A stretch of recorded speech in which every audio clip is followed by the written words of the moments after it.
same trajectory Dragon is traveling.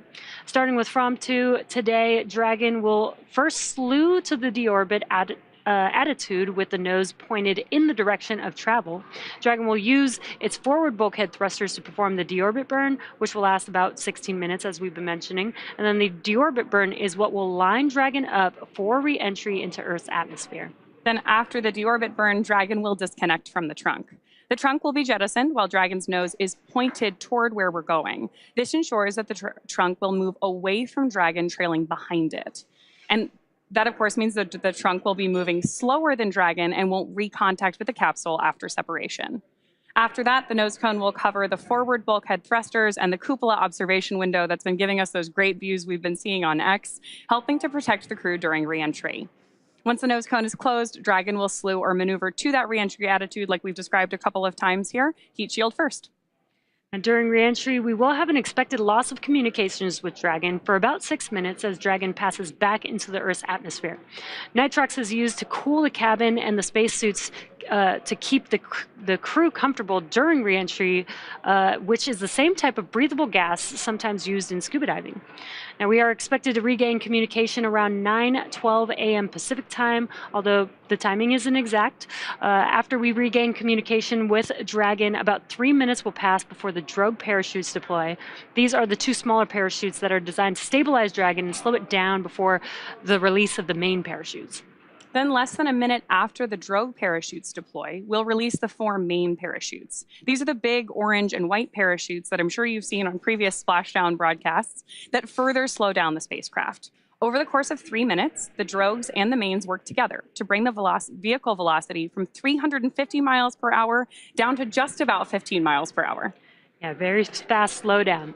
Now, as we mentioned a few minutes ago, the crew is going to be heading today to near Oceanside off the coast of California. And there you can see on your screen. There are 3 sites supported by SpaceX located off the coast of Southern California, including Los Angeles, Oceanside, and San Diego. Spreading the supported sites across multiple locations helps to maximize the return opportunities for From-2 and future Dragon missions, lowering the chance we'll have to wave off due to bad weather. Now, in a wave-off scenario, Dragon would remain in orbit until the next landing attempt. SpaceX selected primary and alternate splashdown locations, working with a lot of different variables, including what landing sites are available and have favorable weather. Dragon has the ability to execute a unique series of orbit lowering maneuvers using those Draco thrusters to line up the ground track for each primary location, and then maintain the capability to change to alternate sites in free flight as weather constraints dictate. But as we've heard today, weather is green for that Oceanside landing. At certain milestones during the mission, the SpaceX team evaluates the forecasted weather conditions at the primary and alternate splashdown sites to make that go, no-go call for splashdown and recovery. For return, the teams constantly monitor weather at each site. Some of the obvious no-go conditions are rain or chance of lightning in the recovery zone, both for the safety of the crew inside the spacecraft, but also the recovery teams that are on the water. The SpaceX team also looks for wind speeds less than 15 feet per second or about 10 miles per hour and relatively calm seas so that we can safely execute recovery operations, which includes landing a helicopter on the recovery ship to fly the crew back to land, which we saw Marissa standing on. Yeah, that's awesome.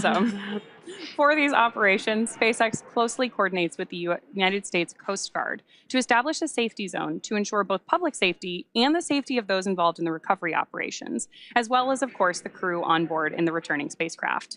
Multiple notices are issued to mariners in advance of and during recovery operations, and Coast Guard patrol boats are deployed to discourage boaters from entering the splashdown zones. We, of course, do want to stress to the public the need to respect that safety zone today. Recovering a spacecraft from the water is a hazardous operation, and any boats interfering increase risk to the astronauts in the spacecraft, the teams working to recover them from the water, and the safety of those that come too close.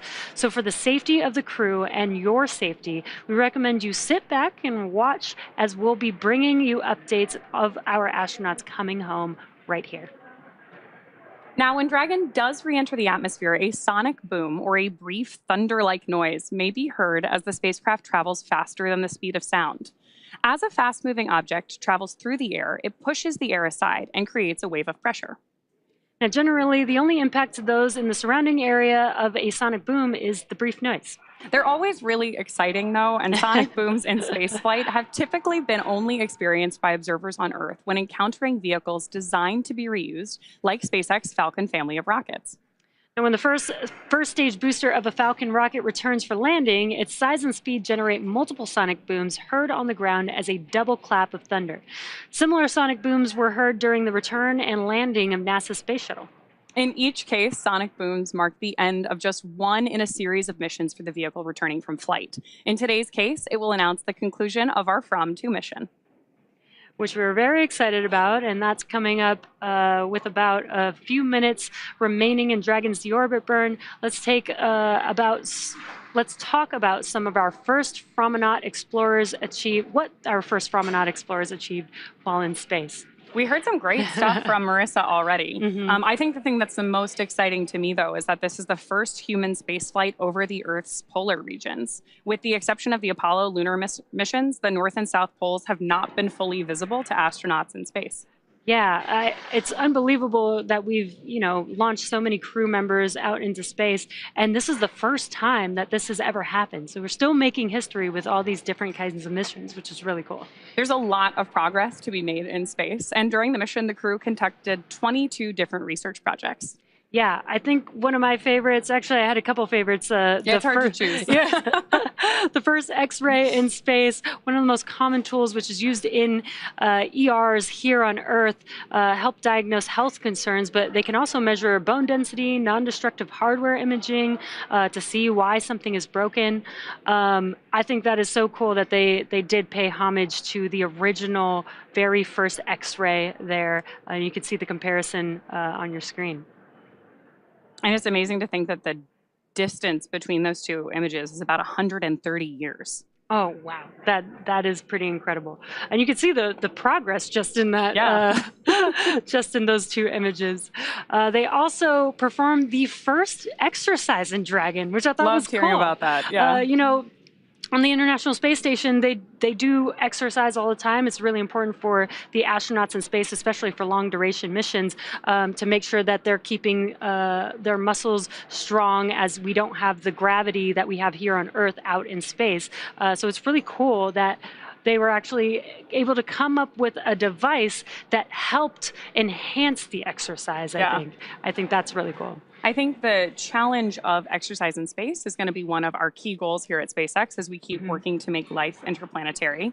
So, of course, one of the experiments on board tested those blood flow restrictions to see if we could generate more strenuous exercise with less space and in less time, given the Dragon is a capsule designed for 4 people in this case, but can actually fly up to 7.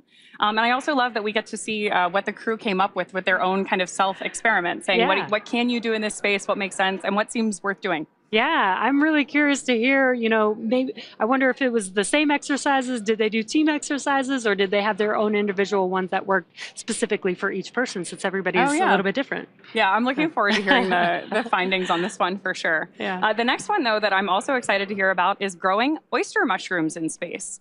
This is the first time oyster mushrooms have been grown, but there is certainly an optimism here that mushrooms will be a perfect type of space crop.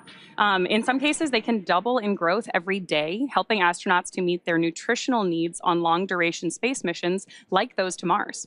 Yeah, with all that working out that they're going to be doing in space, they're definitely going to need some food to keep them energized.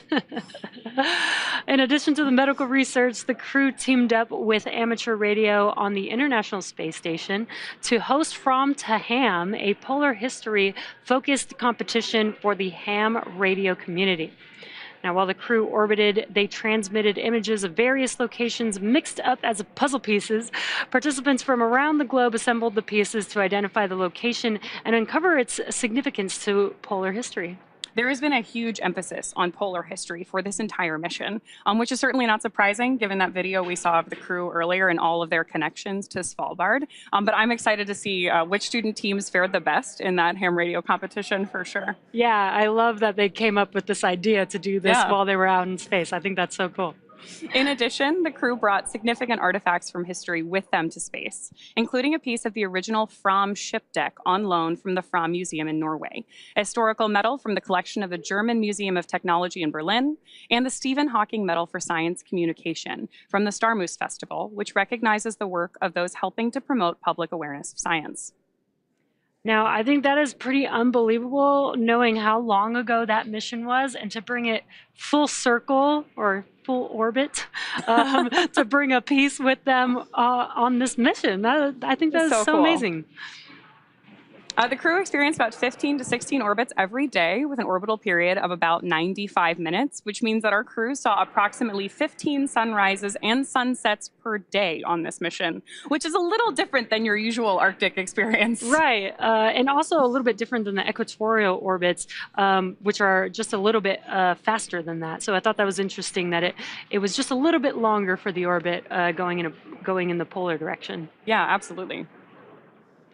Now, the 16 Draco thrusters used to orient the spacecraft during the mission, including apogee, perigee maneuvers, orbit adjustment, and attitude control. There's a lot of thrusters on the Dragon vehicle that are, help them throughout the mission, but especially for them coming home, helping orient the vehicle in the directions that we need for jettisoning the trunk, as well as orienting towards the re-entry zone when they come back down to Earth. Yeah, absolutely. And of course, Dragon is doing all of this autonomously. Mm-hmm. We know that our crew is strapped in and keeping an eye on things, but Dragon really does fly itself. Each of those Draco thrusters produces 90 pounds of force in the vacuum of space, which is, if you've been following along with prior webcasts, not nearly as powerful as the MVAC engine on board Stage 2, but they're doing really different things. The Draco thrusters are doing these fine-tuned kind of attitude adjustment maneuvers and obviously our deorbit burn, while the MVAC is usually what injects our payload or our astronauts into their intended orbit. Yeah, the engines on the rocket help get them. Dragon SpaceX, deorbit burn complete. Performance nominal. Trunk separation sequence initiated.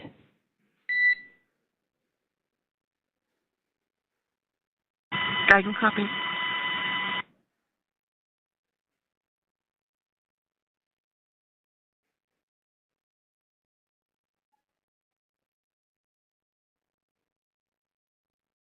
And we did hear just confirmation of that deorbit burn completing. Dragon is now initiating separation of the claw mechanism, which will terminate data, power, and fluid connections between the spacecraft and the trunk. And then after that, Dragon will jettison its trunk, which is that cylindrical, unpressurized part of the spacecraft. The trunk is currently connected to the aft or bottom section of the Dragon spacecraft, which is also where the heat shield is located. So in order to expose the heat shield and get the vehicle ready for atmospheric reentry, we jettison the trunk. So we'll listen in now for that milestone. Nominal trunk jettison. Right on schedule. Great news. Dragon copy, nominal trunk jettison. Great news. We just heard that call out and confirmation that the Dragon trunk has now separated. We always do that call and response from mission control to the crew on board too, to make sure that everybody's staying in tight communication for critical operations like this. So Dragon will now slew, which again is that careful turning maneuver, to the reentry attitude. Heat shield first, as the trunk gradually drifts further and further away from the spacecraft. Next up, Dragon's nose cone will be closed to protect the forward hatch during reentry. The crew will keep using their screens to monitor the locking of the nose cone, which is done by a set of hooks. And that is coming up here in just a couple of minutes, and we're getting some great views of our recovery ship here on your screen right now, too.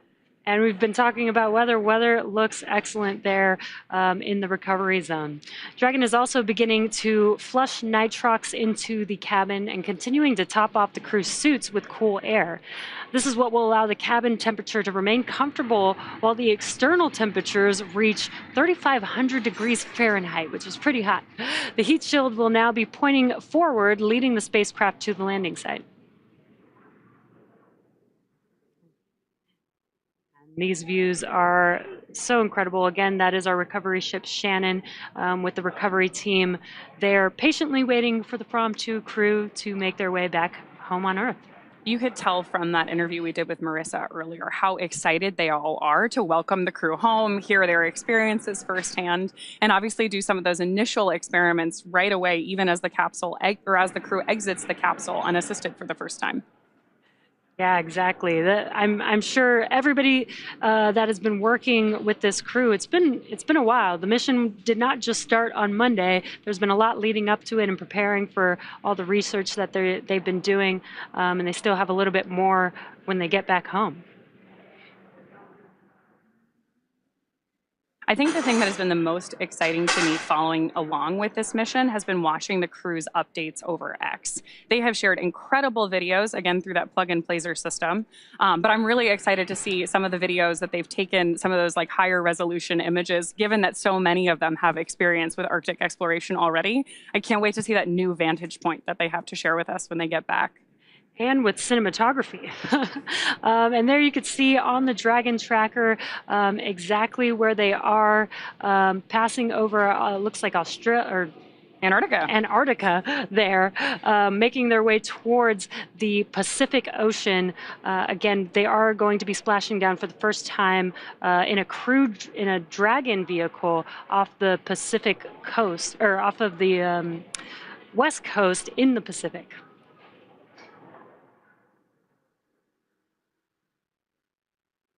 And I love that we have some daytime views, because this looks amazing. I can't wait to see what Dragon looks like when it's coming through, back through the atmosphere and landing in a beautiful morning here in Southern California.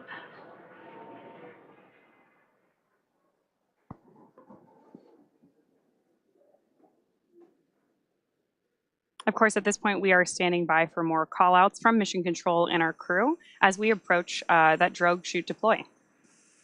And the next event that we should hear potentially a call out for is the nose cone closing.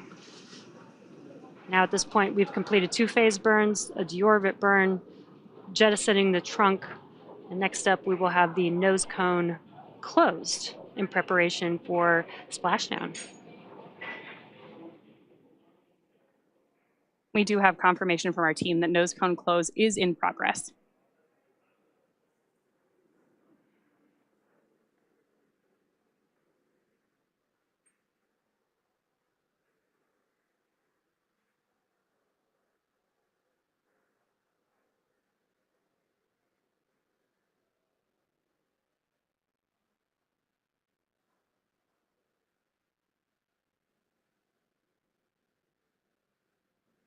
If you're just now joining us, you are tuning into the From-To mission, preparing for the From-To crew to splash down for the first time in a Dragon vehicle on the West Coast in the Pacific Ocean. So if you've seen a splashdown before, typically it's potentially in the Gulf of Mexico or on the Atlantic side of the Florida Panhandle.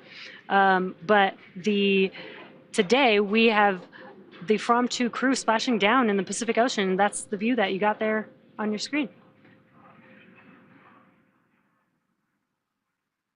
All of SpaceX's recovery ships have been carefully tailored to our fleet of vehicle operations. So the one on your screen has been specifically designed to recover capsules from the water. Water entry helps us in a lot of different ways as we prepare for that splashdown. And this is a ship called Shannon, which is one of our key ascent milestones for our Dragon astronauts. So it's kind of a cool toast to the way all these vehicles are working together in any given operation and all the way around the Earth. And what you're seeing on your screen is a view of Mission Control here in Hawthorne, California. We've got a crew of engineers monitoring Dragon. They've been monitoring Dragon from the beginning of their mission all the way to splashdown, and they are also patiently waiting for the crew to make their way back home. Speaking of the beginning, here in Hawthorne, California, right behind us over here is actually the first Dragon that ever orbited the Earth. So it's wild to think that we've gone all the way from the first Dragon ever to this first polar orbiting mission with the From-To crew today. Yeah, we've definitely come a very long way with the advancements, especially in reusability, which I think is incredible. Dragon was designed from the very beginning to carry people, even though our first mission was only a cargo mission. And it's really been interesting to see Dragon's progress, both as the first private vehicle to dock with the International Space Station, first all-civilian crew. Now, of course, we've done several other missions to the ISS, both for private customers as well as for NASA astronauts. And then our free flyer missions like from to today.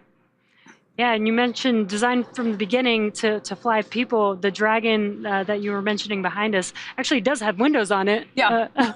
The windows are a little bit different. We have increased the size so that the crew can get a very nice view.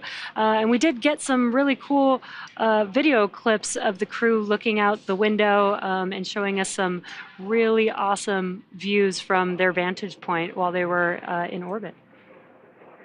I also have a quick correction to what I said earlier. Shannon, the recovery vessel is named after Shannon Walker, not the recovery location. But it's cool. We're still connected to lots of different historical milestones within the space community. Of course, right now we are standing by for confirmation that nose cone closure is complete. That's one of our next critical milestones to protect their crew as we prepare for that full re-entry and splashdown.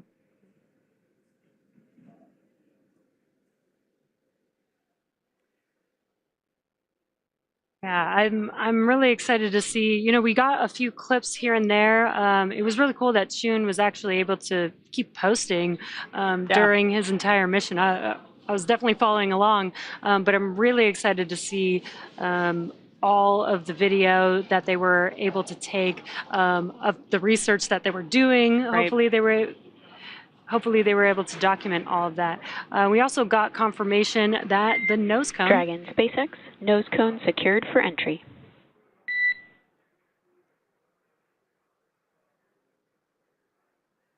SpaceX Dragon, copy. There we've got that confirmation of closure. That's great. Perfect timing. Next up, we'll be entering a communications blackout, which you mentioned earlier. This is going to last about 6 minutes. Now, that should begin in about 18 minutes from now. Just in case you are just joining us, on Monday, March 31st at 9:46 p.m. Eastern, Falcon 9 launched from to a polar orbit from Launch Complex 39A at NASA's Kennedy Space Center in Florida, flying over Miami as well as Cuba and Panama and just west of Ecuador and Peru on their ascent to space. In fact, the crew had a great time flying over LC-39A on flight day 3. Let's take a look. I can see our launch pad from here. Whoa. Do you see it? Yeah, kiosk. Yeah, but see our launch pad, Chen. Yes. See our launch pad. Yes, yes. You know the big exercise devices on the ISS? We are just saying very like This is our launch pad. Oh my god. How cool is that?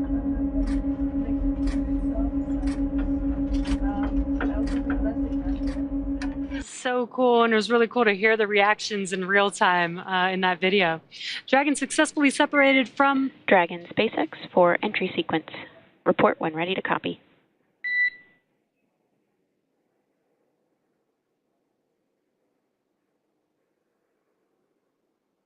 SpaceX Dragon, go ahead. Okay, Yannicka, I've got a COM blackout start time of 1606. COM blackout end time of 1613. How copy?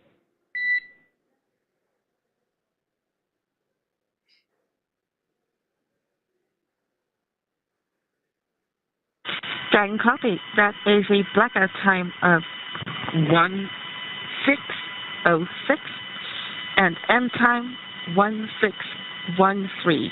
See you on the other side at 1613. That's a good copy. With that, can you please verify tablets are secure behind the elastic bands, visors are down, and restraints are tight?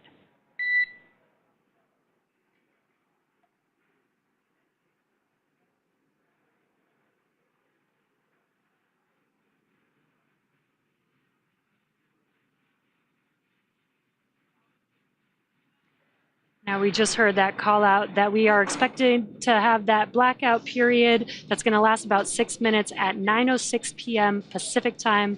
And so we should expect confirmation of communication again around 9:12, 9:13 a.m. Pacific time. And the crew is preparing for that blackout period. The Corps did mention, put your visors down, make sure you're buckled in. Yeah. Get ready to come home. Yeah, exactly. Now, Dragon successfully separated from Falcon 9's second stage about 10 minutes after liftoff and continued on its journey. SpaceX Dragon, all 4 crew members, tablets restraints tight, and visors down.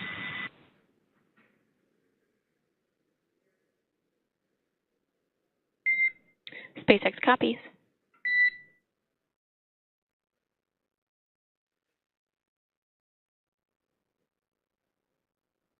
And good confirmation that they're all strapped in, visors down, ready to go. Over the last 4 days, the crew have been flying over Earth in a 90-degree circular orbit, passing over the poles about every 46 minutes and 40 seconds, all while conducting research to help advance long-duration space exploration. And Yannicka, one of our crew members on board, is a cinematographer by trade. So she has taken every possible moment to capture her experience throughout the mission. From-2's return to Earth actually began yesterday, around when they initiated their first downhill phase burn, followed by the second downhill phase burn. Each of these events involved short firings of Dragon's Draco thrusters to lower Dragon's altitude in advance of re-entering the Earth's atmosphere. Now, following these 2 burns, the crew finished out a day of research and had their last dinner on board at about 2:50 a.m. Pacific time. And just before 6 a.m. Pacific time today, the crew donned their spacesuits and made their final cabin preparations before they began the last series of operations prior to splashdown. Before our Fromenauts left on their journey, we had a chance to hear what they had planned to do in space, so let's take a look.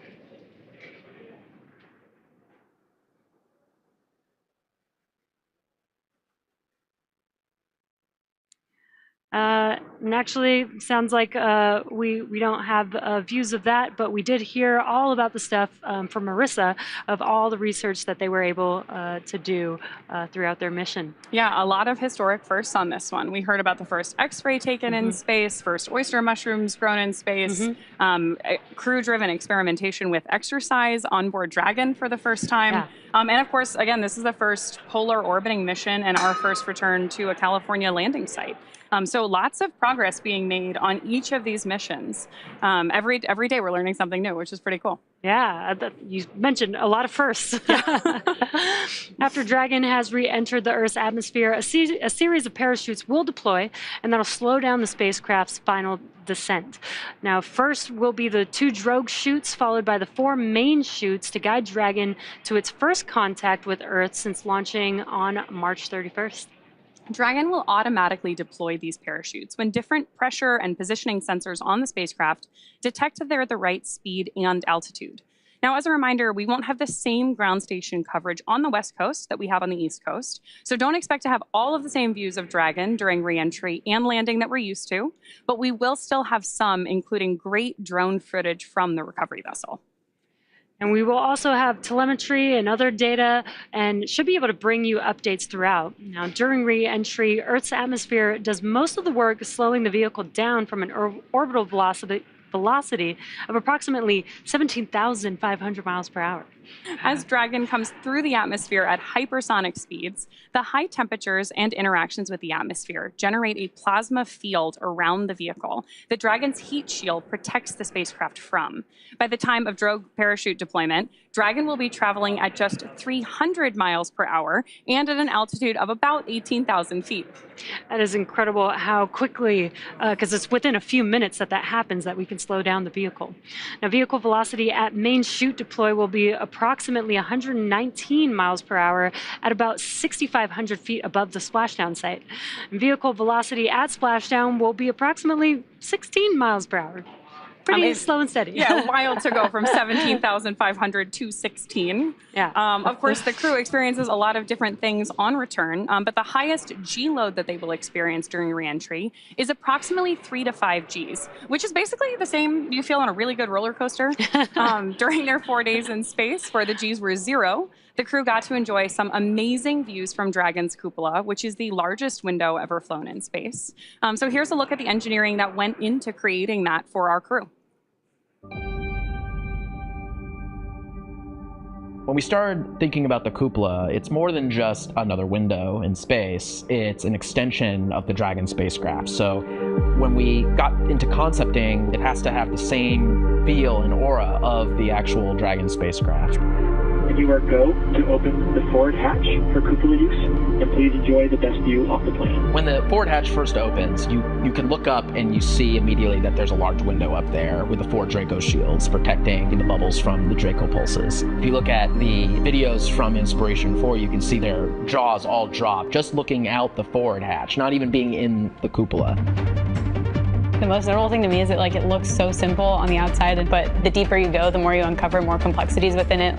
There's 3 different bubbles that make up the cupola. The exterior-most bubble is our thermal bubble, which is designed to protect from micrometeorite debris that we could experience on orbit. The center bubble is the pressure pane, which holds in all the pressure. And the innermost pane is our scratch pane, designed to protect from anything that the crew inside might be doing. It's actually made from acrylic and polycarbonate layers, but you also have technologies that are in, say, fighter aircraft that are applied to the cupola. We have a coating called indium tin oxide, which keeps the temperatures down on the inside of the cupola space. All these aspects are tested on the ground and made sure that we operate safely and that we know that when the astronauts are going up there that they have a great time. What makes this the largest window in orbit? It's just the overall size of it. I feel like it's just so immersive, you're inside of the bubble and you're looking out and space is literally all around you. I think the experience of having the cupola on Dragon makes it such that Dragon is the experience. Even when we fly our short duration missions to the ISS feels like the destination and the experience, whereas having the cupola on Dragon really makes Dragon and being inside the cupola the destination. When you get into the cupola, it feels almost like you're on a spacewalk. The Earth all around you, the stars, sunrise, sunset, getting up in there and looking out is a one-of-a-kind experience.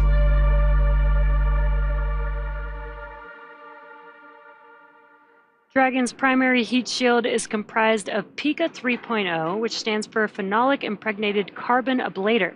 First generation Pica was first developed by NASA for studying and sampling comets within our solar system. SpaceX then partnered with NASA to develop Pica X, which was the second-gen product used on all Dragon 1 CRS missions that successfully resupplied the space station on 20 different flights.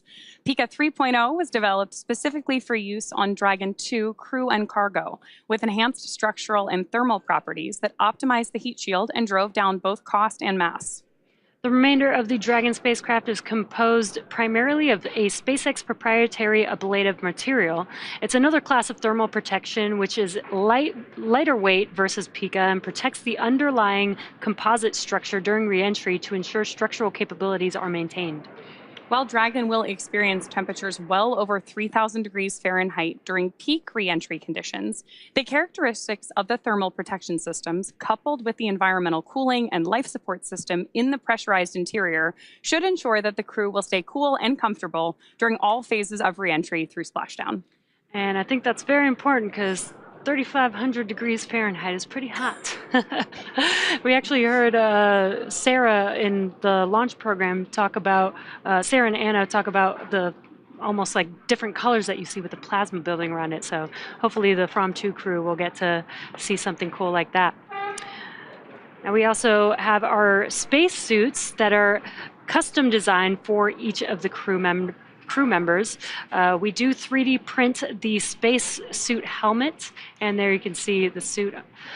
They are flame resistant. They have a flame resistant outer layer, as well as hearing protection during ascent and reentry, as those are very loud dynamic events. The spacesuit is really an extension of the spacecraft, as it's built, just to protect the crew just as much as the capsule itself. We obviously heard call-outs earlier that our crew was preparing by pulling their visors down. They really do that full suit up for any dynamic phase of flight. So for our From 2 crew, that has been both launch and our reentry going on today. So right now, of course, Dragon is decreasing in its altitude as it gets closer and closer to the Pacific Ocean. But deorbit did not begin today. It actually began with 2 phasing burns, the first of which was on Friday. Yeah. We've got a great view on your screen right now of where Dragon is on its trajectory right there off the coast of California. Yeah, they're getting very, very close, just a few minutes away from splashdown, really. And you can, of course, continue to follow the crew's progress with that trajectory in the upper right-hand corner of your screen. Once we reach about 100 kilometers in altitude, we will begin our entry interface, and the crew and both the capsule will begin to feel the effects of Earth's atmosphere, which are primarily lift and drag. We'll also begin flushing the nitrox into the cabin, like you mentioned earlier, topping off the suits to keep our astronauts cool. And of course, our heat shield at that point is pointing forward towards our landing site. And we are expecting that blackout period to come up here to start in about a minute or so. And actually, it sounds like we got confirmation that we are currently in the blackout period. This is going to last about 6 minutes. Again, the reason why this is happening is because the vehicle has plasma building up all around it, which prevents us from having comms with the vehicle, but it only lasts about 6 minutes as the vehicle is re-entering the Earth's atmosphere. Once we get back into the atmosphere, that plasma clears up and it won't be so hot anymore. So at this point, we are in the communications blackout period, again, which will last about 6 minutes due to plasma formation around the spacecraft. Now, during this time, no vehicle telemetry is received by mission control or the recovery team, and no external commanding of the vehicle or voice communication is possible. But as a reminder, Dragon is designed to fly itself and continues to autonomously use those Draco thrusters to orient itself during reentry. During reentry, the vehicle will be slowing down from an orbital velocity, which is roughly 17,500 miles per hour, all the way down to our target splashdown velocity, which is about 15 miles per hour. The top temperature Dragon is experiencing upon reentry happens during this plasma phase, and it is nearly 3,500 degrees Fahrenheit. Our From 2 astronauts returning home are Mission Commander Chun Wang, Vehicle Commander Janneke Mikkelsen, Mission Specialist and Medical Officer Eric Phillips, and Mission Pilot Rubio Roga. Just in case you are just joining us, we are wrapping up a mission that began on Monday, March 31st at 9:46 p.m. Eastern Time when Falcon 9 launched our From 2 crew to a polar orbit from NASA Launch Complex 39A from Kennedy Space Center in Florida. Dragon successfully separated from Falcon 9's second stage about 10 minutes after liftoff and continued on its planned polar journey. Since then, the crew has been flying over Earth's polar regions while conducting loads of research to help advance long-duration space exploration and our understanding of human health in space. And they have been uploading some great updates and visuals from space, like the clips we were showing earlier and like the clips that Mission Commander Chun Wang has been posting on X. We have also seen some incredible views from Dragon's onboard cameras, like this one from the vantage point looking at the cupola from outside of the spacecraft.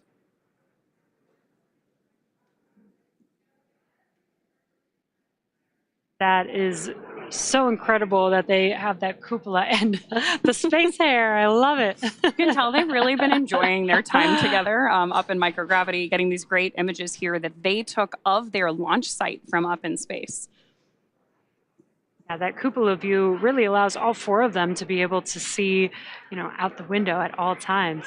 Which is particularly exciting for this mission because, again, this is the first crewed polar mission, which means these From 2 astronauts are the first astronauts since the Apollo missions to be able to see the poles of the Earth from space. And the crew just having fun in microgravity there, taking a lot of photos and videos.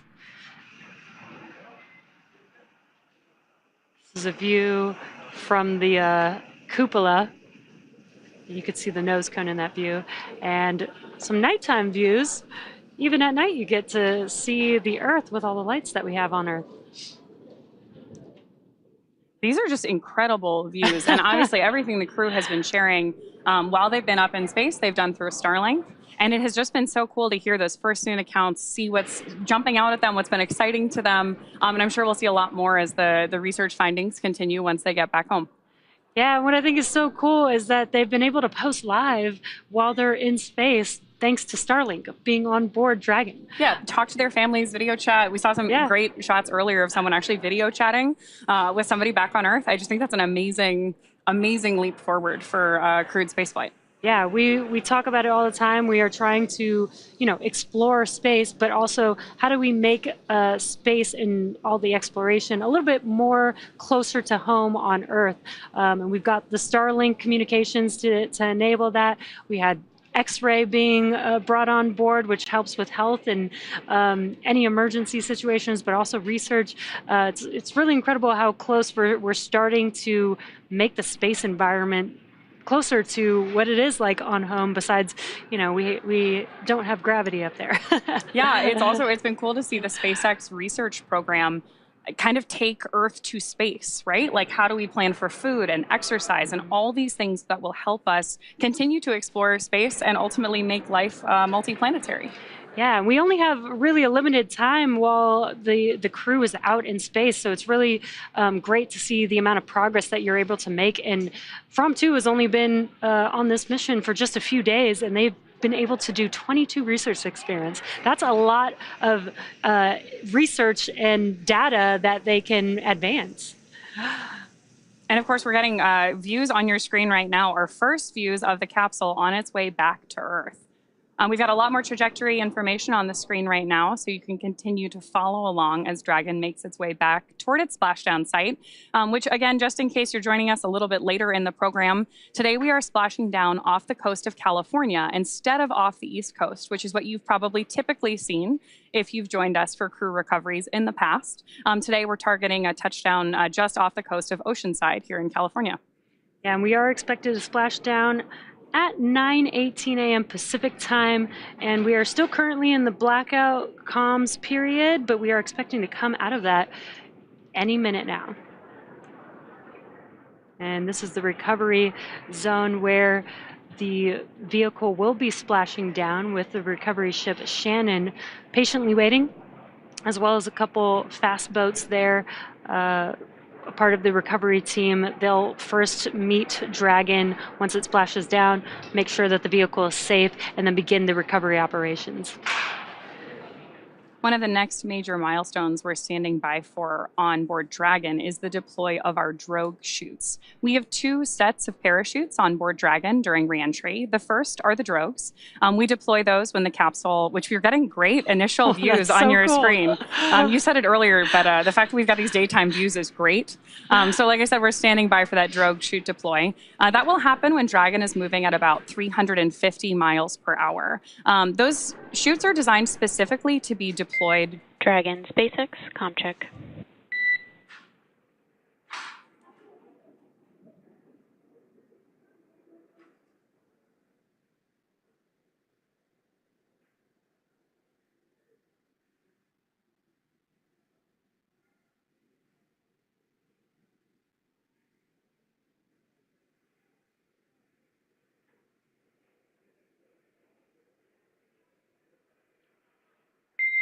Dragon, SpaceX, comm check. SpaceX Dragon, we have you loud and clear. How me? We have you the same. We see a healthy flight computer. Expect automated chute deployment. Dragon, copy. A GPS has converged. Expect nominal altitude for drogue chute deploy. Dragon, copy. Awesome. As you heard there, we have confirmation that we have come out of the blackout period and established comms back with the From 2 crew as they're making their way back down to Earth, and we are expecting those drogue parachutes to deploy here. Sounds like it's on time and at the expected altitude in just about a minute or so. Yeah, which is all great news. We heard a lot of good confirmation from Mission Control back to Dragon. So again, those drogue chutes are special in that they are smaller and lighter than our main. Brace for drogues. Good. Copy. Brace for drogues. You can see on your screen that the seats are rotating in preparation for splashdown, and the crew is bracing for the drogue parachutes. They're going to feel maybe a little bit of a jolt as the vehicle is going to slow down very quickly. And this is such an incredible view that we're seeing of Dragon because of the daytime views that we're getting here. This looks amazing.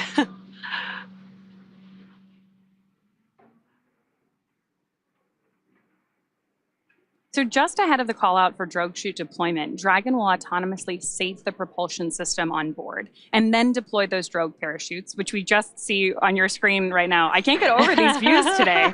And of course right now... Visual on 2 healthy drogues. Good news there for Mission Control. Copy. We see the same. 2 healthy drogues. And good response from our crew. This is a view on board Dragon, looking at the drogues. SpaceX Dragon, crew brace for mains. Copy. Brace for mains. We are expecting the main parachutes to deploy here in under a minute or so.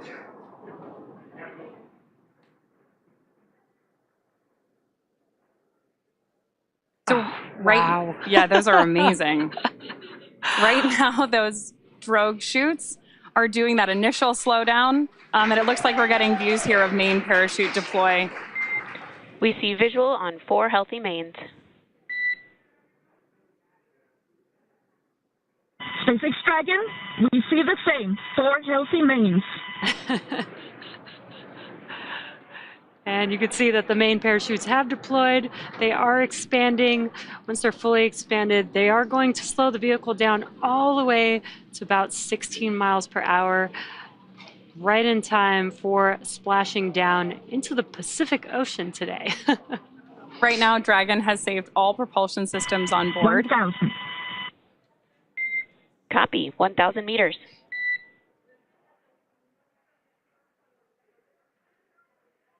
Dragon right now is also terminating the nitrox suit and cabin purges and is beginning to increase pressure in preparation for landing.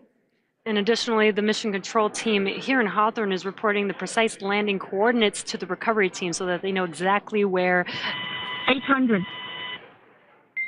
Copy. 800. Exactly where they're expected to touch down. And you are hearing those callouts. We are confirming the altitude as the vehicle makes its way back down to Earth. And of course, now that we've had confirmation of both drogue and main parachute deployment with these great views of our crews inside Dragon on your screen now, our next major milestone is splashdown. Yeah, very excited with these awesome views that we're getting. 600. 600 meters. Landing in water is simpler, therefore more reliable, and it provides more margin against unlikely parachute issues. Now, we had to learn how to make Dragon waterproof, but once you do, it's rinse, review, and reuse.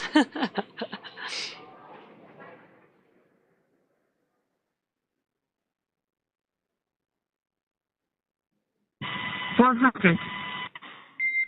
Copy. 400. You're just now joining us. Crew bracing for splashdown. You are watching the From to crew make their way back down to Earth, and amazing daytime views. I love that we got the opportunity to do this. You could see Dragon and 200. Copy. 200 meters and braced for splashdown. inside of that Dragon capsule are the 4 From to crew members about to splash down here in just a few seconds.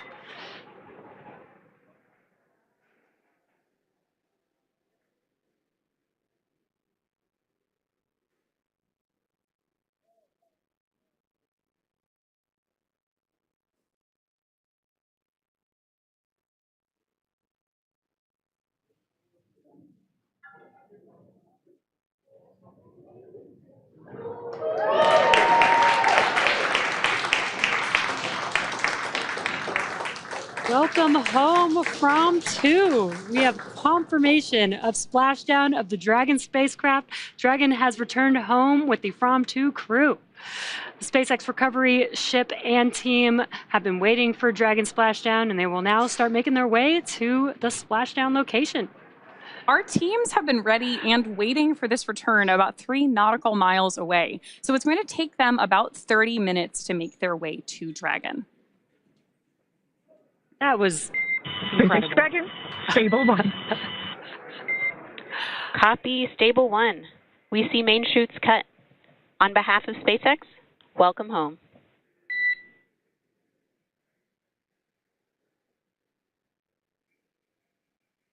Great confirmation there from our mission control team that we've seen main chutes cut.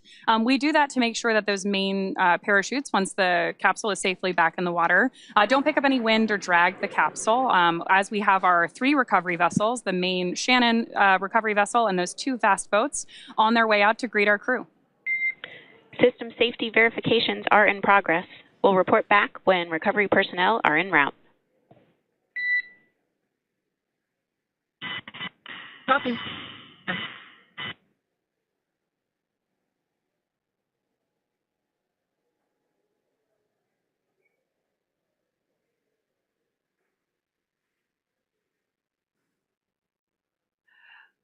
Pretty up-close view of the Dragon spacecraft. The From 2 crew still inside. Welcome back to Chun, Yannicka, Eric, and Rubio after their few days in orbit, in polar orbit around the Earth.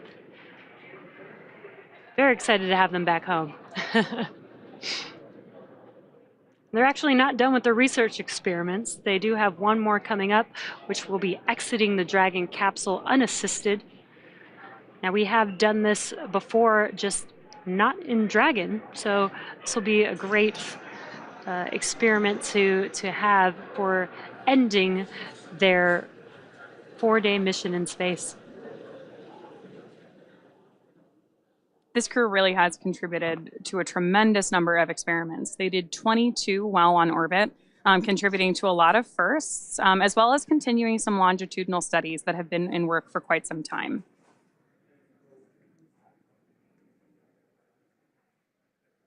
The most notable of these was a glucose monitoring experiment, which will help us better understand how glucose performs in the body on both short and long duration space flights. Now we're currently just waiting for the 2 fast boats. As they're making their way to approach the vehicle, they are going to pick up those main parachutes out of the water and then approach the vehicle.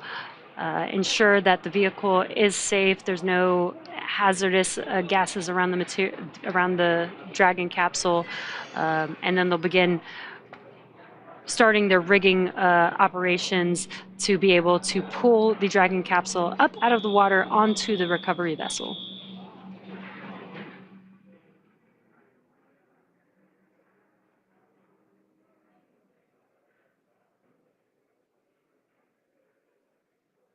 Right now, our From 2 astronauts are safely inside Dragon as we await for those recovery teams to arrive. Again, they have been stationed about 3 nautical miles away. And then during our final descent, our team was locking in on the precise GPS coordinates of Dragon on landing to communicate that to those recovery teams.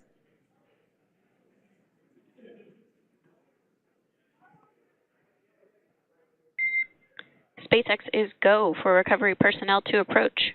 Expect personnel alongside in 1 minute.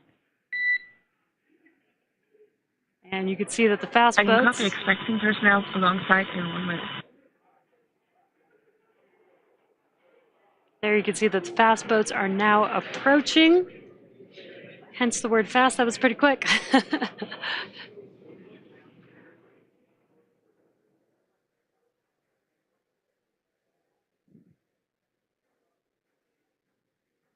What a view. We are in the Pacific Ocean. This is the first time Dragon has splashed down off the west coast. It's so awesome that we got daytime views of this moment here. Now the recovery team is approaching the Dragon capsule.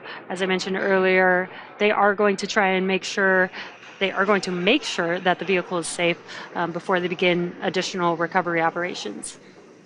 At this point, Dragon has already autonomously completed several steps to safe itself following splashdown. For those of you just joining us, our mission has gone smoothly so far, from to successfully splash down off the coast of Oceanside, California in the Pacific Ocean at 9:19 a.m. Pacific. Dragon successfully re-entered the Earth's atmosphere, followed by deployment of its parachutes to slow the spacecraft down to a gentle splashdown. And again, we're now awaiting Dragon's recovery. Great views from this drone that's overseeing recovery operations at the moment. Upon detection of landing, Dragon automatically releases those main parachutes to prevent the wind from pulling the spacecraft.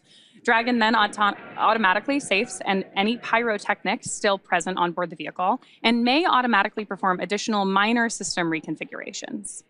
The astronauts remain seated in their suits at this point, but the onboard air conditioning keeps temperatures in check inside the spacecraft, and the communication systems on board remain powered so the crew can continue to communicate. SpaceX has 2 fast boats in our recovery fleet, one of which you can see just behind Dragon, and a couple others moving around at the moment, that move quickly to the splashdown point. They're being followed by Shannon, our main recovery vessel, which will move into position upwind of the spacecraft. Now, the 2 fast boats have very specific roles. The first approach is focused on immediate safety inspection of the spacecraft integrity and checking for any presence of hypergolic propellant vapors, ensuring that it is safe for Shannon to approach the Dragon spacecraft. Then once Dragon is cleared for full approach, the team begins rigging the spacecraft for water recovery by the recovery ship. The second fast boat is responsible for parachute recovery and also serves as a redundant boat to the first. And of course, if you've seen droning in and out of the frame here, a team member of ours on a jet ski also helps to gather up the now detached parachutes. It'll take a little over 10 minutes for the recovery crew to complete their safety checks, and then once they're complete, the team will begin preparing Dragon to be lifted into the recovery vessel. As part of the preparation for this lift, one member of the recovery team will climb on top of the spacecraft so that they can attach Dragon's hoist rings and connect the lifting lines. It will take us less than an hour to raise Dragon to the recovery boat and for the crew to exit the spacecraft. And again, today, they will be exiting the spacecraft unassisted. And hopefully they were able to work out a lot in the last 3 days and potentially may not see much of a difference. We do know that while you're in space and you don't have gravity, you may lose some muscle mass and some bone density, but with a short trip and being able to have the workout equipment that they had, we'll see how their exiting of the spacecraft goes unassisted today.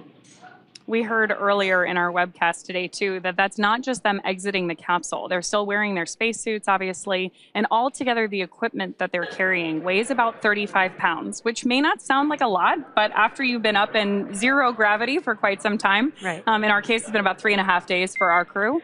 Hypergol sweeps and unfired ordnance checks are nominal. Rigging in progress.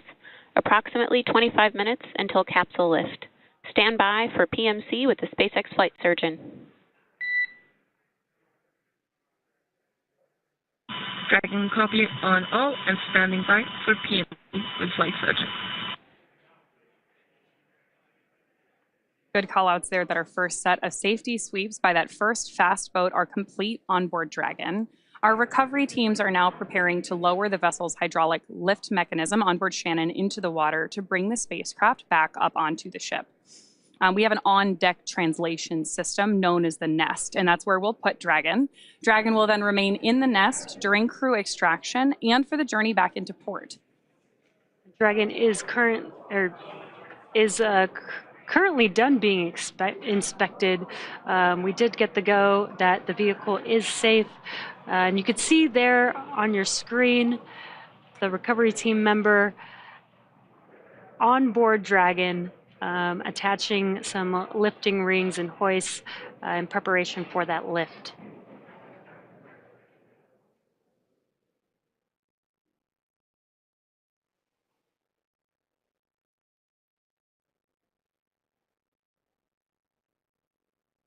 We're getting some great images of it here, but recovery is really a very dynamic set of operations with a lot of teams moving closely coordinated to make sure that we can get those astronauts and capsule The safe. next call will be from the flight surgeon on Dragon and Ground Private.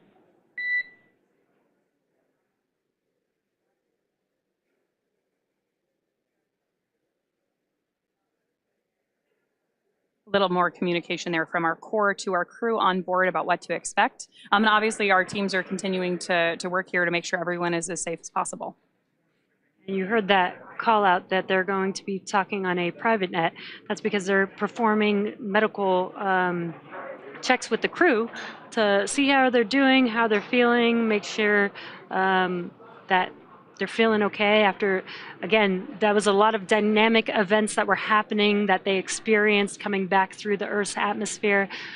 So just want to make sure that the crew is feeling okay and checking in with them.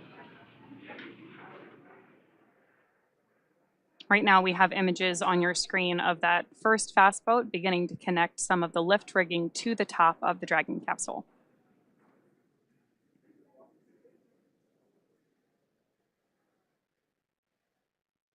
And meanwhile, our recovery vessel Shannon is preparing to receive the Dragon on board so that we can do that egress of the crew.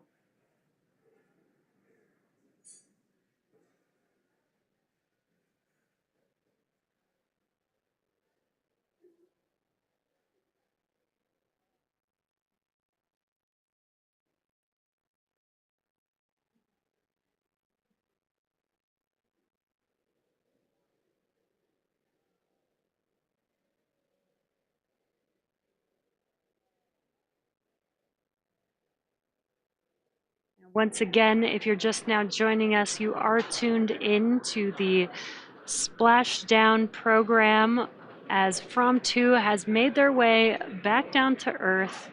4 crew members still patiently waiting inside of the Dragon capsule that you see there on your screen. And we are currently in procedure of the recovery operations. The next milestone that we should be able to visually see will be when the Shannon recovery vessel approaches the Dragon capsule, and then we will lift the capsule up out of the water into what we call the Dragon nest on board the recovery ship.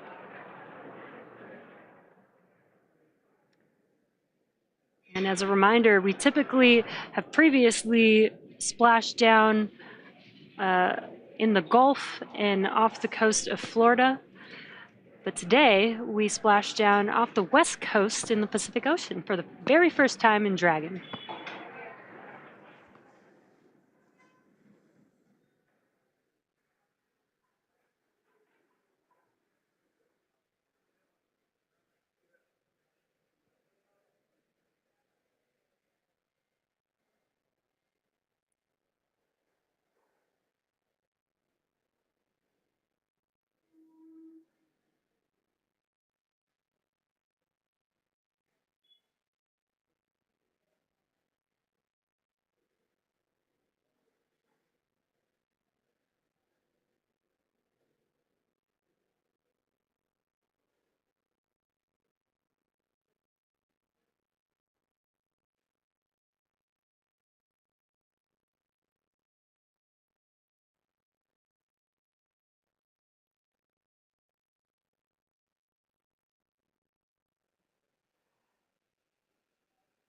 And the From 2 crew is still patiently waiting inside of the Dragon capsule there on your screen.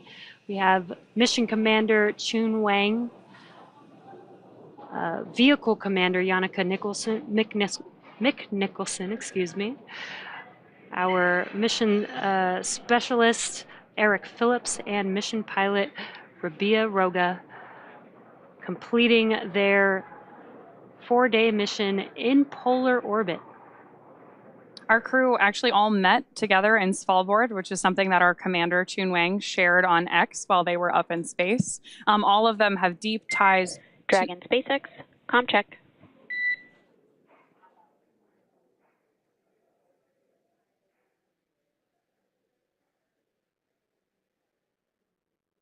SpaceX Dragon, repeat. Comm check.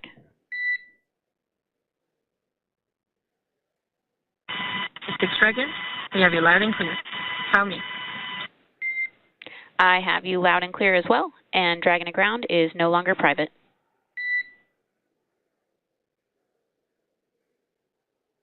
Dragon, copy. Some additional communication there between our crew and mission control here in Hawthorne, California. Again, all of the polar explorers on board today have deep ties to the Arctic. That's where this crew met and kind of dreamt up this mission. And now we are currently waiting for their exit from the capsule, returning as the first polar explorers from space.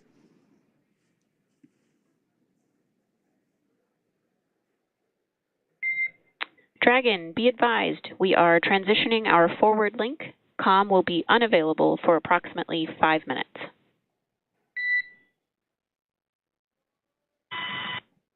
Dragon Cup is on comm available for approximately 5 minutes.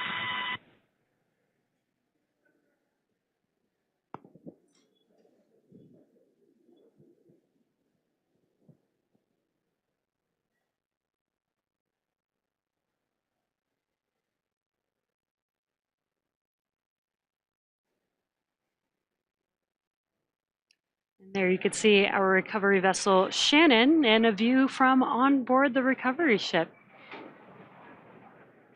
Now this is the deck that the crew will walk out onto when they first exit the vehicle. The Dragon capsule will be lifted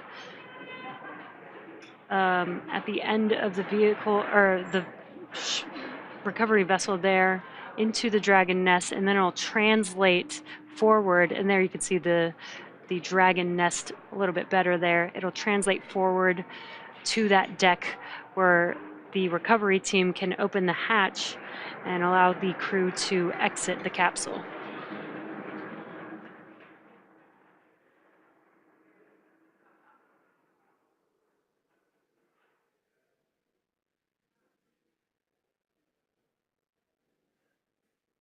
We mentioned it earlier, but that circular fixture that you see at the aft end of the recovery vessel, which is at the top of your screen, is what we're referring to as the Dragon nest. That's what we'll place Dragon into, both for crew exiting or egressing the capsule, and for transition of the spacecraft all the way back to port. That's where it will stay nested until we're ready to take it off. And obviously then we bring those capsules back and prep them for future reflight, as we do with most of our vehicles here at SpaceX.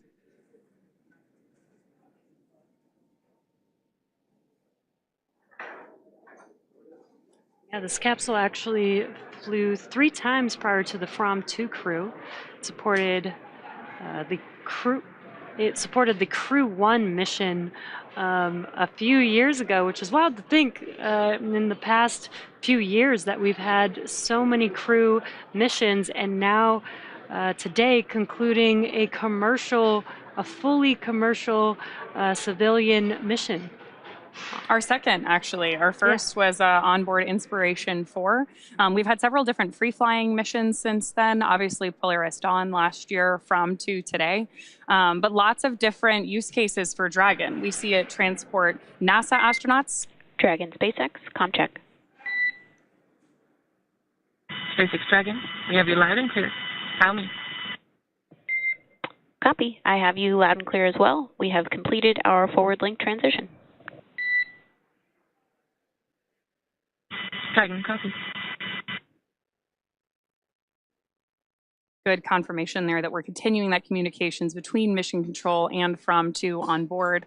And again, we were just talking about the many different use cases for Dragon, whether it's flying NASA crew members to the International Space Station, these private first-of-their-kind free flyer missions, or taking cargo up to the ISS as well. Yeah, it's really cool to see kind of how this Dragon capsule has expanded through each one of the missions. Its first launch being with Crew 1 had the docking adapter on with the ISS, and then the second flight was actually Inspiration 4 with the cupola. The third flight with Polaris Dawn with the Skywalker hardware, and then back to From 2 with the cupola again, with some of the coolest views. So. And again, that cupola is the large domed window on the top side of Dragon. We've had it covered in the shots that we've seen of Dragon because we closed the nose cone prior to reentry. But that cupola is the largest window ever flown in space, which has enabled a lot of these great views for our crew and photos and videos that they've been sharing with us. Yeah, and I can't wait to see more. I know that they've been taking some really awesome video and cinematography with the experience of especially Yannicka on board.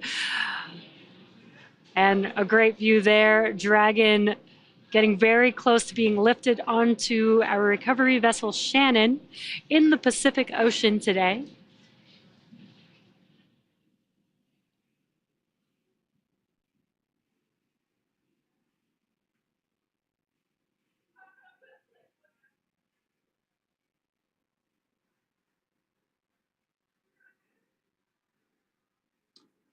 Right now, our teams are working on lowering the vessel's hydraulic lift mechanism on board Shannon into the water to bring Dragon up on deck. We'll go ahead and put it in the Dragon nest we were talking about a little bit earlier there. This really is a closely coordinated effort between a lot of different teams, and we're seeing a lot of different vessels, team members, all work together in these different shots that we're getting from the drone covering recovery today. And you can see how calm the water looks in the Pacific Ocean.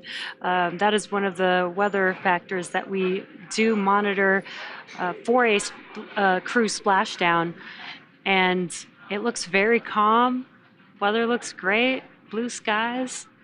I'm sure the crew will be happy to step out for the first time, get their first breath of fresh air from the Pacific Ocean and see some blue skies. Yeah, their first experience back on Earth since they launched on March 31st from Kennedy Space Center in Florida. Our crew took off from LC-39A, which is also a historic launch pad in many ways, and is the one that we most often launch from for our crewed missions here at SpaceX.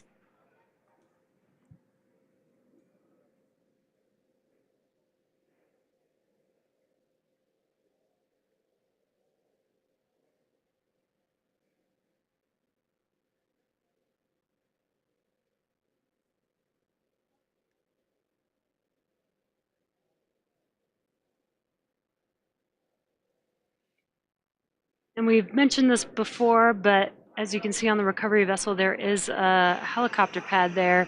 And that was what Marissa was standing on when we were talking with her earlier through Starlink. But the crew will be lifted on to the ship on the capsule.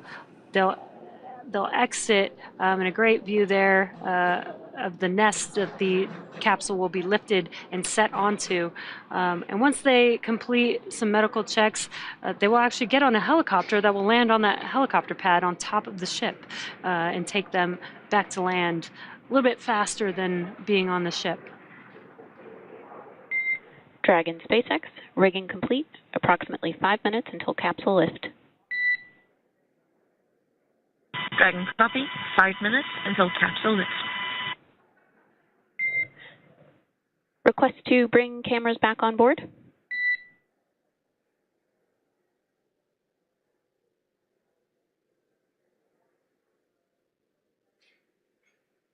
SpaceX Dragon, stand by.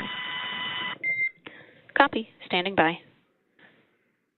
One other note, please be advised the ground team is working to clear the insufficient O2 for full depress caution from your board. Dragon copy.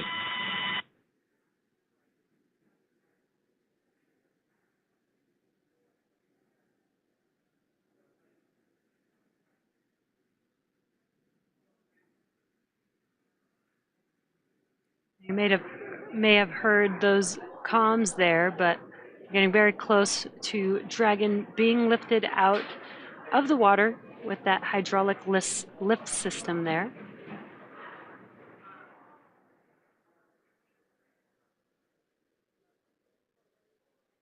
Very cool to get a chance to see this recovery vessel at work, too.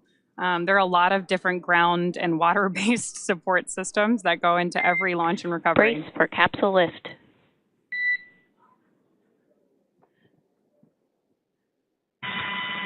Dragon copy. Brace for capsule lift. We also saw our iconic team member jump into the water.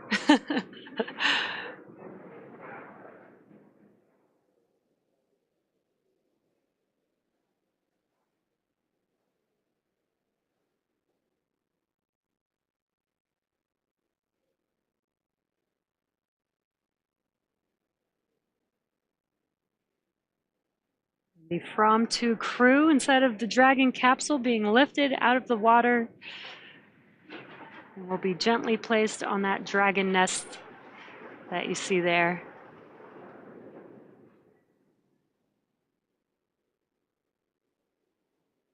These views are awesome. This is so cool.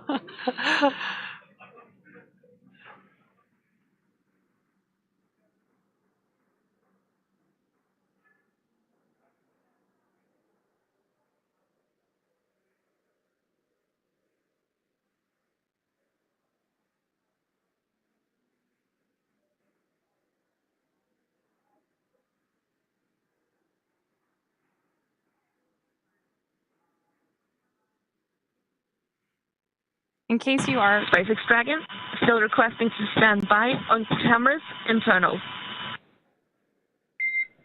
No problem. Cameras will remain external. some more communication there between our crew and mission control. In case you joined us later in the webcast, this was our first recovery of a Dragon off the West Coast.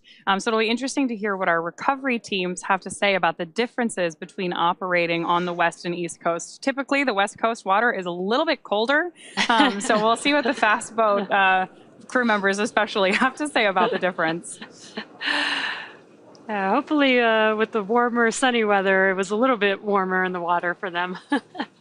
Yeah, we had beautiful days, beautiful daytime views today of Dragon's recovery. We did splash down just off the coast of Oceanside, California, but we narrowed that selection down from 3 possible landing sites along the West Coast today.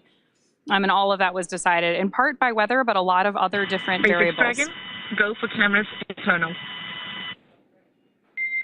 Copy. Taking cameras internal.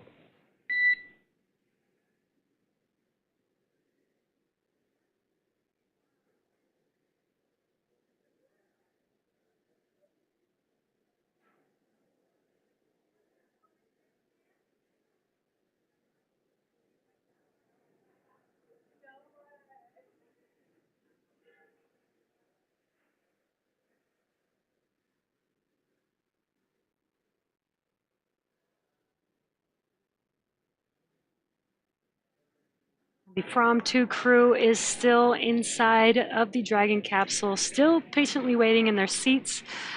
And that is Mission Commander Chun Wang, Vehicle Commander Yannicka McNicholson, Mission Specialist and Medical Officer Eric Phillips, and Mission Pilot Rabia Roga, waiting for that Dragon hatch to open here momentarily. Before that happens, we're going to translate the Dragon capsule over to the deck that we saw earlier, and the recovery team will then have access to the hatch and be able to open it up and allow the crew members to exit. And Dragon cameras are back on board. Dragon copy. Looking good, guys. Now, before we move forward with, there's our first first view of the crew following splashdown. Everybody looking happy, healthy?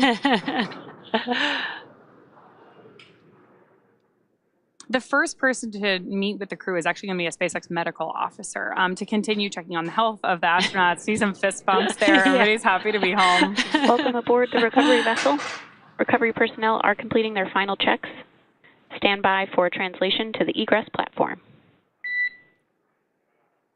Dragon copy. Standing by.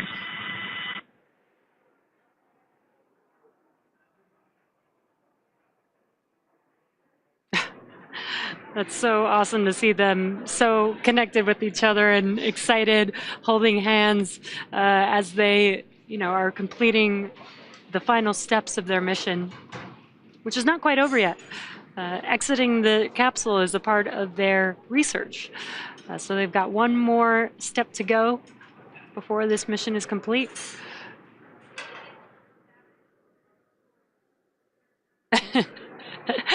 Looks like Rubio is trying to experience what gravity is like again. It'd be great to hear their description of having been up in space, given the wide variety of backgrounds that they brought to this mission. Right. Right now, we are standing by for translation of the Dragon up to the deck before opening the hatch on board Dragon. Before opening the hatch, the spacecraft's cabin pressure needs to be equalized with the outside environment, so we may hear some chatter about that as well. Once the hatch is opened, we mentioned it earlier, but that will be our crew's first breath of fresh air since boarding Falcon 9 at the start of their mission on March 31st. The astronauts will egress from Dragon's side hatch, pending spacecraft orientation or translation to the deck on the recovery vessel. Some more views on the left-hand side of your screen of our recovery teams interacting with the capsule, getting everything ready for that translation movement. And on the right-hand side, of course, we have the smiling faces of our promenades.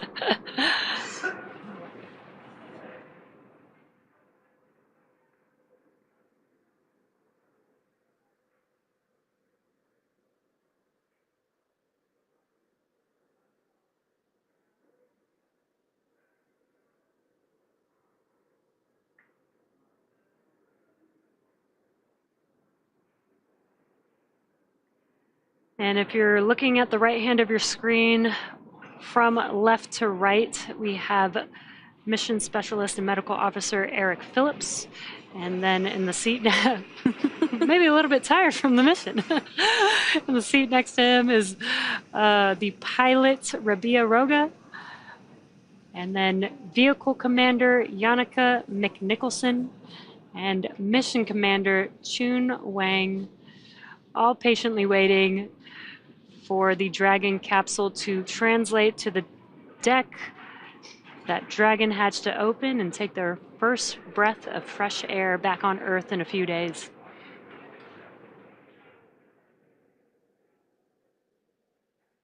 This crew completed just about 55 orbits of the Earth during their mission, passing over the poles roughly every 46.5 minutes. Yeah, and just cool to just get a different perspective of Earth in the polar orbit.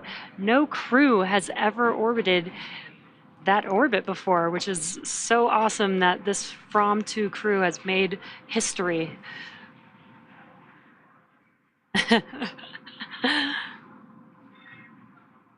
And selfies.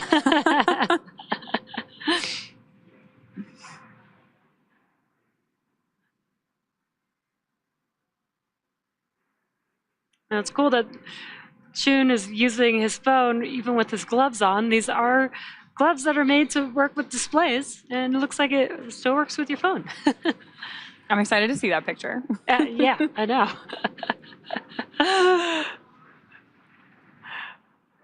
Of course, we do have our crew visors up at this point because we are safely on board Shannon, our recovery vessel. But the space suits really are an extension of the Dragon capsule. So our crew dons them both for ascent and descent and any dynamic phases of flight on board Dragon. So we're getting these great views inside here. It looks like maybe another selfie is happening, which is great. And now that visors are up, we've got great views of all of our crew faces, smiling here, happy to be home. And looks like everybody's doing really well. Yeah. You know, with a mission like this, you definitely have to document every moment.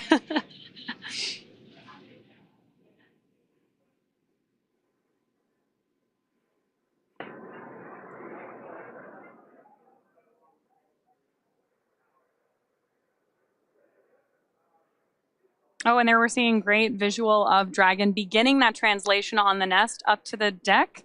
There's a recovery team preparing to open up the hatch. Obviously, a medical officer standing by to greet our crew.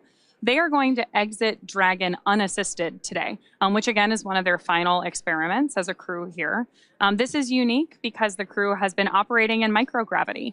So what we're testing here is their coordination and their ability to transmit, or their ability to go from that zero gravity environment back to regular gravity here on Earth while wearing their roughly 35-pound spacesuit. Right, and the reason why we're doing this type of experiment is because when we go and explore places like the moon and Mars, you might not have a recovery crew there waiting for you to help assist you. So learning and understanding, what happens to your body while you've been out in space for a while, and trying to understand, what may or may not be needed to be able to exit a spacecraft unassisted is extremely important for those type of missions in the future. Dragon SpaceX, stand by for side hatch opening and egress. Dragon copy. Standing by for side hatch opening and egress.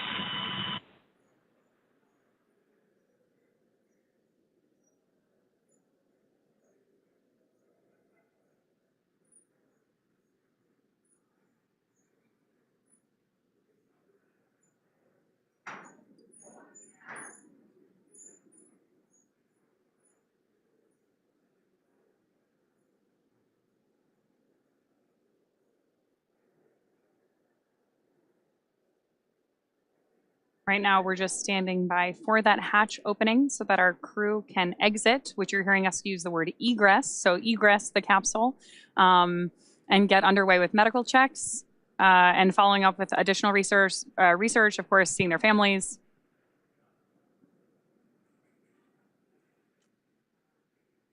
There's that hatch open.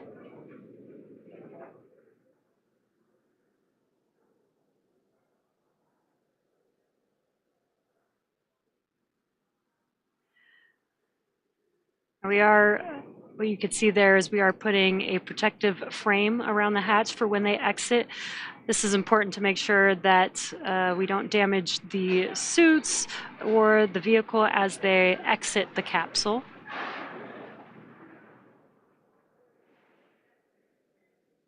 Again, this vehicle is reusable, so we want to maintain the integrity of the vehicle as well as the making sure that the crew is safe as they exit.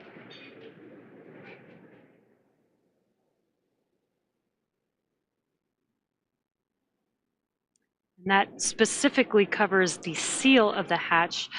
That sealing surface is extremely important. As we've been mentioning, that hatch has been closed since Monday, since before they lifted off out into space, and this is the first time it's been reopened since then. This was this capsule's fourth launch and splashdown. So to your point about keeping an eye on making sure everything stays ready for recovery and reuse, we're looking forward to flying this Dragon again.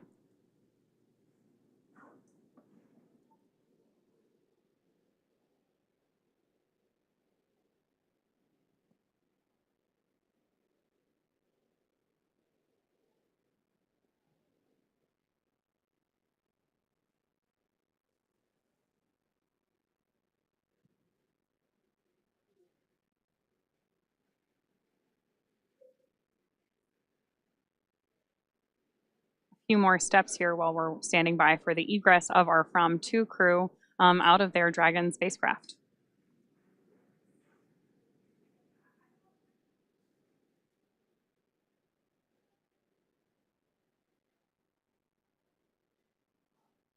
If you're just now joining us, the From-2 crew is made up of Mission Commander Chun Wang, Vehicle Commander Yannicka Nicholson, Mission Specialist and Medical Officer Eric Phillips, as well as Mission Pilot Rabia Roga.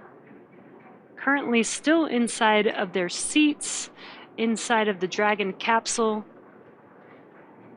and will soon perform their last research experiment of exiting the capsule unassisted.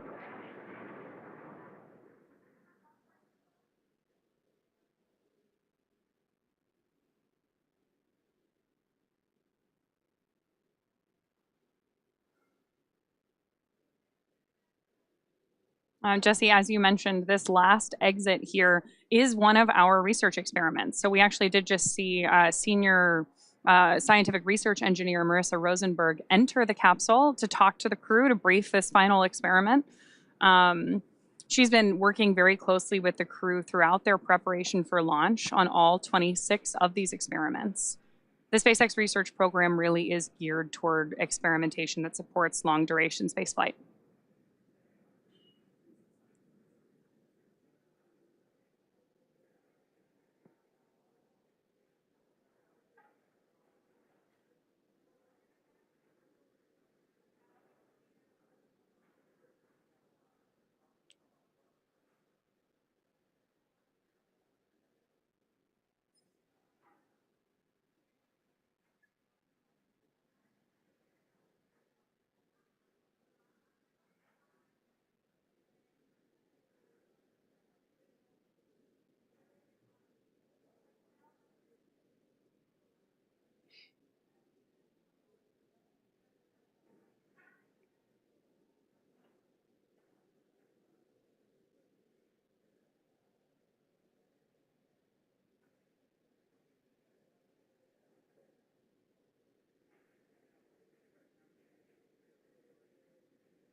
A great view of our From-To crew just before they exit the spacecraft.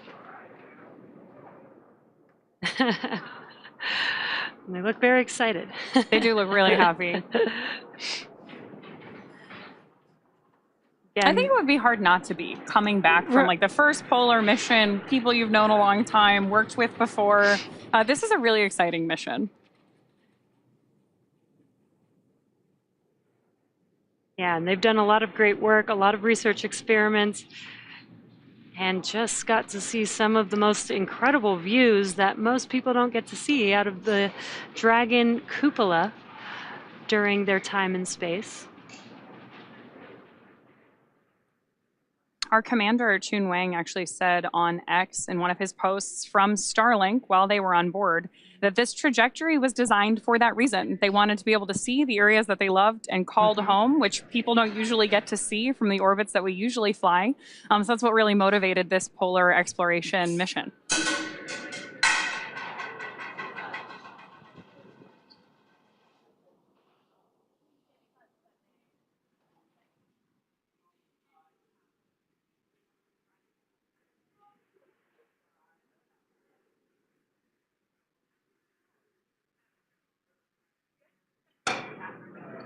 Now, as a reminder, the crew will be exiting the spacecraft unassisted, but the recovery team is there, helping to clear some of their belongings there. But they will remove their footrest themselves, get out of their seat themselves, and exit the spacecraft themselves.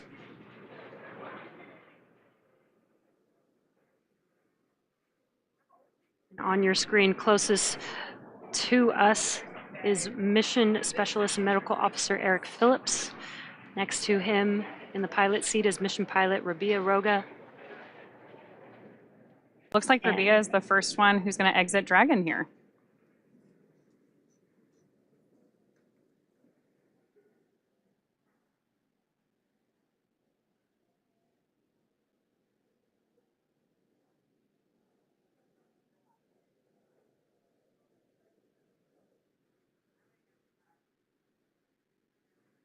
Looks like Rubio was able to pull herself out of her seat, and looks like she's standing there.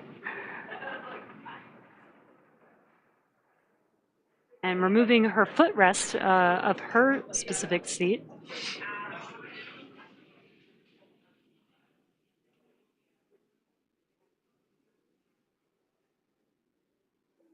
Oh, it looks like some cargo, actually.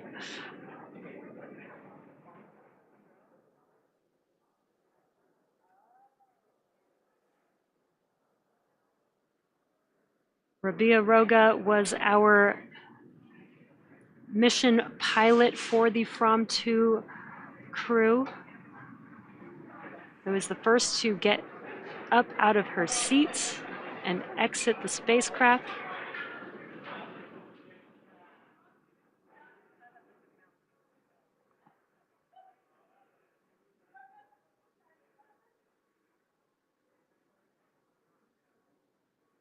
This is a really big shift for our astronauts. And there she is. She is standing and very happy and excited. Oh, that's great. Awesome. Mission pilot Rubio Roga of the From 2 crew.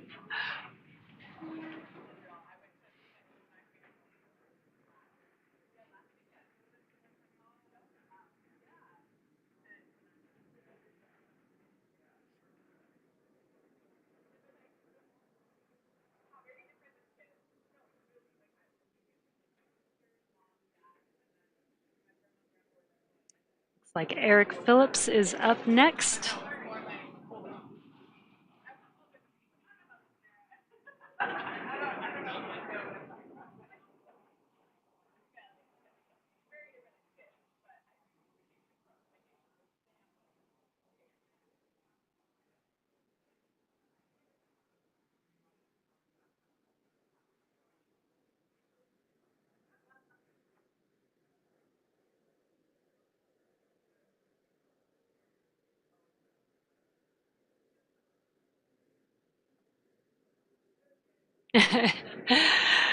And there's Eric Phillips standing tall. All smiles exiting Dragon. This is great.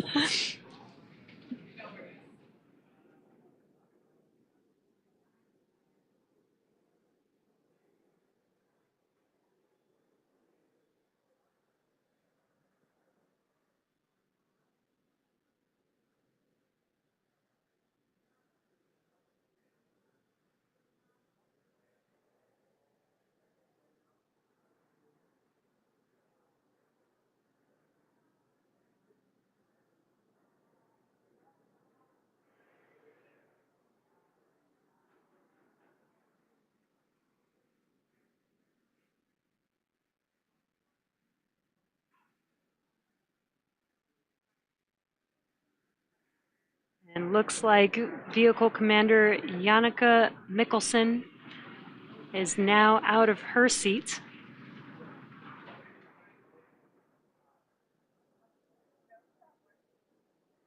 Lifting up some cargo.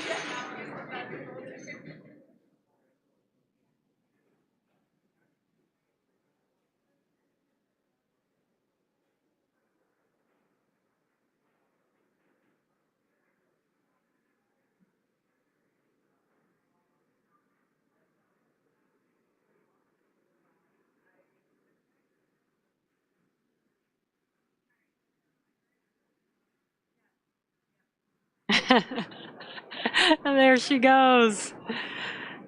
Janneke Mikkelsen. Very, very excited.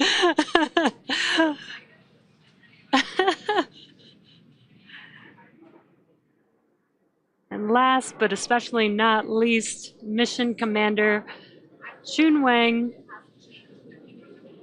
will conclude this final research experiment in a few moments.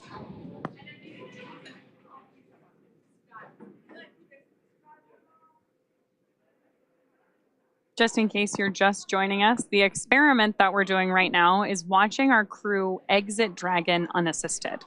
The reason that's important is because when you're up in space operating in microgravity, we see some changes in bone density, muscle strength, even over a short period of time. So we're testing our crew's ability to exit the Dragon spacecraft unassisted. In no small part because in the future, either on the moon or on Mars, we may not have a recovery team there to meet our astronauts. Especially when we go for the first time.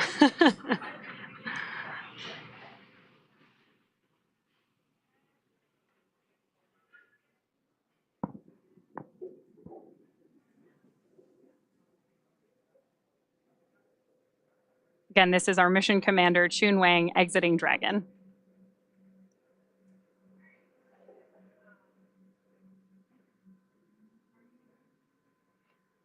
Also reaching for some cargo.